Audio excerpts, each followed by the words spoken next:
하늘버스의 학술 강의, 자가용 조종 사과정 제14강, 에어로다이나믹 포스에스 7, VG 다이어그램. 여러분 안녕하세요. 하늘버스입니다. 오늘은 VG 다이어그램에 대해서 설명드리겠습니다. 이 VG 다이어그램은 속도 대비 G하중 또는 로드 팩터와의 관계를 나타내는 그래프입니다. 항공기의 비행 운용 강도, 플라이트 오퍼레이션 스트렝스를 표현하는 것이기 때문에 해당 기체의 작동 제한치를 보여주는 그래프가 되겠습니다. 그래서 해당 그래프 범위를 벗어날 경우 구조적인 손상이나 실속에 들어갈 수가 있습니다. 그러면 VG 다이어그램을 설명하기 전에 VA 속도라는 것에 대한 정의를 먼저 한번 알려드리고 진행하도록 하겠습니다. VA 속도라는 것은요, 항공기가 외부의 영향으로 과도한 로드 팩터가 부과되었을 때 기체가 구조적 손상 없이 기동할 수 있는 최고 속도를 말합니다. 여기서 가장 중요한 것은 구조적 손상을 주지 않는 것입니다. 이후에 다이어그램 설명하면서 계속 알려드리겠습니다. 어쨌든 VA 속도의 정의는 항공기가 외부로부터 어떤 과도한 로드 팩터가 부과되었을 때 구조적 손상이 없이 기동할 수 있는 최고 속도를 말합니다. 네, 앞서 설명드린 바와 같이 속도 대비 G하중, 즉 G로드를 얼마나 받는지에 대한 그래프이기 때문에 왼쪽에는 로드 팩터가 있습니다. 이렇게. 그리고 아래쪽에는 스피드입니다. 근데 이 그래프가 지금 P액에서 가져온 그래프인데요. 마일 퍼 아워로 되어 있죠. 그래서 제가 빨간색 색인으로 나트로 표시를 해 놨습니다. 이 그래프에서 가장 먼저 알아두셔야 할 것이 노멀 오퍼레이션 레인지입니다. 즉 항공기가 이 속도와 이 로드 팩터 사이에서는 어떠한 문제도 발생시키지 않고 정상적인 비행을 할 수 있는 레인지인데요. 이 노멀 오퍼레이션 레인지를 벗어난 구간은 스톨 구간이거나 스트럭처럴 데미지 또는 페일을 일으킬 수 있는 구간이 되겠습니다. 그래서 그래프에 보시면 연한 녹색으로 이렇게 음영되어 있는 구간이 노멀 오퍼레이션 레인지가 되겠습니다. 그리고 이 그래프 바깥쪽으로 그냥 모눈 종이처럼 모눈이 쳐져 있는 이 모든 구간 전부 다 스톨 영역입니다. 이 구간 전부 다 스톨입니다. 이거 다 스톨이에요. 네. 그리고 속도가 올라갈수록 카우션 레인지가 있고요. 그리고 실제 스트럭처럴 페일이 일어나는 구간이 생깁니다.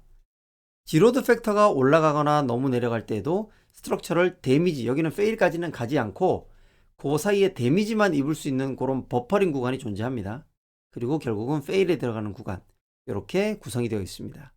그러면 먼저 우리가 일반적인 1G를 받고 있을 때 해당 항공기가 스톨에 들어가는 속도가 있죠. 그 스피드를 스톨 스피드라고 합니다. 그래서 여기서는 요 스피드가 스톨 스피드가 되겠네요. 약 55낫 정도 될 것 같습니다. 60낫 요 전후 되겠네요. 그런데 이 스톨 스피드가 로드 팩터가 올라가면서는 스톨 스피드가 어떻게 된다 그랬죠? 증가한다고 했습니다. 그래서 동일한 속도로는 1G에서 2G로 가면 이 구간은 뭐라 그랬죠? 스톨 구간이죠. 무조건 스톨에 들어갑니다. 로드 팩터가 2G가 됐을 때 스톨에 들어가지 않으려면 스톨 스피드가 증가해야 되겠죠. 그래서 요 스피드까지 증가되어야 됩니다. 그래서 2G일 때 스톨 스피드가 약 80낫 정도로 증가하는 것을 볼 수 있습니다. 이것은 앞서 배운 바와 같죠. 그래서 만일 3G가 되면 3G가 됐을 때는 또 스톨 스피드가 증가하죠. 그래서 어디까지 가야 되나요? 네, 거의 90낫에서 100낫 사이까지 증가가 되게 되죠. 그래서 요 곡선은 이렇게 따라 올라가는 곡선은 로드 팩터가 증가함에 따라 스톨 스피드가 증가하는 것을 보여줍니다. 그 반대에서 로드 팩터가 마이너스 G로 갈 때에도 스톨 스피드는 증가하게 되죠. 마찬가지로 이해하시면 되겠습니다. 그러면 우리가 아까 처음에 개념 정리를 하고 왔던 VA 스피드, 이것은 과연 어떤 의미를 가지느냐 한번 알아보겠습니다. 지금 보시는 이 지점이 VA 스피드인데요. 이것은 일단 한계 하중 계수가 4.4라고 봤을 때 실제 스톨 스피드는 얼마죠? 네, 거의 120나트 가까이 나오죠. 즉 로드 팩터가 4.4가 되면 120나트보다 줄어들면 어떻게 되나요? 속도가 그것보다 줄어들면 네, 스톨에 들어가죠. 그래서 이 한계 하중계수 4.4에서는 이 120나트 전후보다 더 높은 스피드로 가야 안정적으로 노멀 오퍼레이션이 가능하다라는 의미가 되겠죠. 앞서 우리가 본 VA 스피드의 정의가 외부로부터 과도한 로드 팩터가 부과되었을 때에 G로드가 부과되었을 때에 구조적 손상을 입지 않고 비행할 수 있는 최고 속도라고 했습니다. 그러면 이 속도보다 더 빨리 갔을 때는 로드 팩터가 증가하면 어떻게 된다고요? 구조적 손상을 입을 수 있다는 얘기죠. 실제로 그런지 한번 볼까요? 실제로 VA 스피드보다 더 상승된 스피드로 가고 있을 때 이때 로드 팩터가 4.4보다 갑자기 높아졌다 라고 했을 때 이 항공기는 어느 구간에 들어가죠? 그렇죠. 스트럭처럴 데미지 들어갑니다. 그런데 이 속도보다 낮은 속도에서 진행을 하다가 로드 팩터가 증가됐다. 뭐죠? 스톨이죠. 네. 이것은 왜 이렇게 되는지에 대해서 뒤에 설명드리겠습니다. 결과적으로 노멀 오퍼레이션 레인지를 벗어났을 때는 두 가지입니다. 스톨이냐 구조적 손상이냐.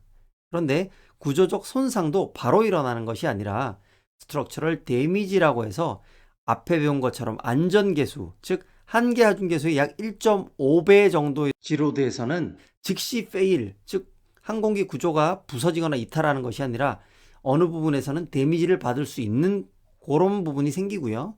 카우션 레인지 속도도 생기게 됩니다. 이런 부분에 있어서 VG 다이어그램을 충분히 이해해 두시는 것이 필요하겠습니다. 이 부분이 필기시험에서도 아주 한눈에 이해하기 힘든 내용의 보기로 많이 나오니까 충분히 숙지해 두실 필요가 있겠습니다. 그러면 VA 속도와 웨이트와의 관계를 같이 한번 설명드리겠습니다. 우리가 항공기의 무게가 증가하면 VA 속도도 증가합니다. 그런데 웨이트가 감소하면 VA 속도도 감소합니다. 그러면 VA 속도는 움직이나요? 네, 맞습니다. VA 속도는 고정이 아니라 변화합니다. 무엇에 따라? 그날 항공기의 무게에 따라. 자, 왜 그런지 보겠습니다. VA 속도의 정의가 아까 보셨던 것처럼 과도한 로드 팩터가 부과되었을 때 구조적 손상이 없는 것이 프라이머리한 목적이라고 말씀드렸어요. 그랬을 때 가벼운 기체의 경우를 볼까요? 가벼운 기체는 필요되어지는 리프트가 적죠. 그러면 수평 비행을 위한 앵글 오브 어택이 클까요? 적을까요? 그렇죠. 적습니다. 그러면 그만큼 크리티컬 앵글 오브 어택과의 여유는 클까요? 작을까요? 커지죠. 현재 앵글 오브 어택이 적으니까 크리티컬 앵글 오브 어택과의 마진은 많이 남아 있습니다. 여러분 앞에 보시다시피 현재 가벼운 항공기는 앵글 오브 어택이 요만큼이고요. 크리티컬 앵글 오브 어택이 빨간색입니다. 그러면 이만큼의 여유가 아직 있는 거죠. 자, 그렇다고 봤을 때 이 항공기는 스톨에 빠지기 쉬울까요? 어려울까요? 그렇습니다. 쉽게 스톨에 빠지지 않습니다. 그러면 이 기체가 쉽게 스톨에 빠지지 않는 상태에서 과도한 로드 팩터가 들어가게 되면 어떻게 되죠? 얘가 스톨에 안 들어가니까 결국 뭐가 발생하나요? 구조적 손상이 발생하죠. 과도한 로드 팩터까지 스트레스를 받게 됩니다. 그러면 결국은 구조적 손상을 입게 되거든요. 그러므로 구조적 손상을 입지 않고 기체를 보호하기 위해서는 스톨에서 너무 멀지 않게 앵글 오브 어택을 증가시켜줘야 됩니다. 그런데 동일한 속도에서 앵글 오브 어택만 증가시키게 되면 어떻게 되죠?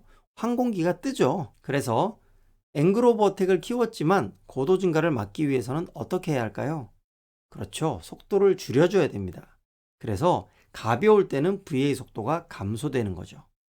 자, 반대로 항공기가 무거우면 기체는 요구되는 리프트가 그만큼 많아집니다. 그만큼 수평 비행을 위한 앵글 오브 어택이 커지죠. 그러면 여기 보시는 분홍색이 무거운 항공기라고 쳤을 때 가벼운 항공기였던 이 주황색의 앵글 오브 어택보다 크리티컬 앵글 오브 어택과의 차이가 크지 않죠. 즉 스톨에 들어갈 수 있는 크리티컬 앵글 오브 어택과 가깝기 때문에 스톨에 쉽게 빠질 수 있죠. 그리고 기체가 구조적 손상을 입기 전에 실속에 들어가게 해서 기체 구조를 보호할 수 있습니다. 다시 말하면 항공기가 앵글 오브 어택이 크게 되니까 스톨에 쉽게 들어간다는 얘기죠. 스톨에 쉽게 들어가면 구조적으로 손상은 안 받지만 스톨에 쉽게 자꾸 빠지는 것이 좋은 것은 아닙니다. 그래서 스톨을 발생하는 앵글 오브 어택과 여유가 좀 적게 될 수 있도록 속도를 빨리 해주면 리프트가 많아지니까 그만큼 앵글 오브 어택을 줄일 수 있잖아요. 그래서 무거운 항공기일 때는 앵글 오버텍을 줄여주기 위해서 속도가 늘어나게 되는 것입니다. 자, 여러분 그러면 VA 속도를 유지할 때 과도한 로드 팩터가 부과된다면 항공기는 어떻게 될까요? 네, 이 구간으로 갑니다. 이 구간이 어떤 구간이죠? 그렇죠. 실속 구간입니다. 스톨 구간입니다. 그러면 왜 VA 스피드는 과도한 로드 팩터가 부과됐을 때 실속에 들어가게 만들까요? 그것은 스트럭처럴 데미지를 입어서 위험한 상황으로 가는 것보다는 리커버리가 가능한 스톨에 들어갔다가 리커버리를 하는 것이 훨씬 안전하기 때문입니다. 그래서 VA 스피드 이상으로 비행하게 되면 나도 알 수 없는 항공기의 구조적 손상을 입을 수 있기 때문에 항공기는 VA 속도 이상으로 비행하면 구조적 손상을 입을 위험이 있습니다.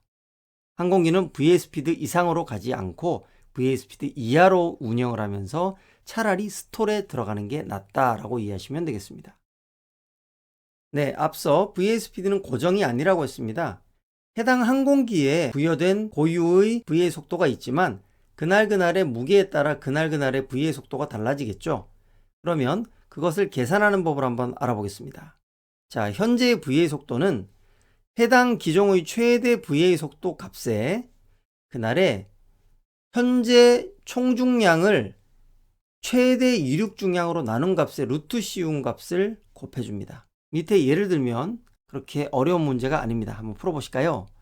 해당 기종, 여러분이 무엇을 타든 간에 그 기종의 VA 속도가 105낫이라고 가정을 하겠습니다. 그러면 일단 그 값이 여기에 들어가겠죠? 105낫. 그리고 오늘의 총중량이 2200파운드인데 해당 기종이 최대 이륙 중량이 2550이라고 합시다. 그러면 얘가 밑으로, 얘가 위로. 그래서 2200 나누기 2550을 해서 루트 씌워 주고요. 그 값을 105와 곱하면 약 98낫이 나옵니다. 그래서 오늘의 VA 속도는 98나트가 되는 겁니다. 매 비행 나가실 때마다 계산하지는 않을 것 같아요. 그렇지만 알고는 계셔야 되고요. 필기시험에서 나올 수 있습니다. 네, 여러분 오늘 강의도 수고하셨습니다. 다음 시간에는 웨이크 터뷸런스에 대해서 좀 더 알아보겠습니다. 여러분 구독과 좋아요 꼭 눌러주시고요. 채널 소문도 많이 내주세요. 여러분들의 응원이 계속될수록 저도 힘이 난답니다. 그러면 다음 시간에 뵐게요. 안녕.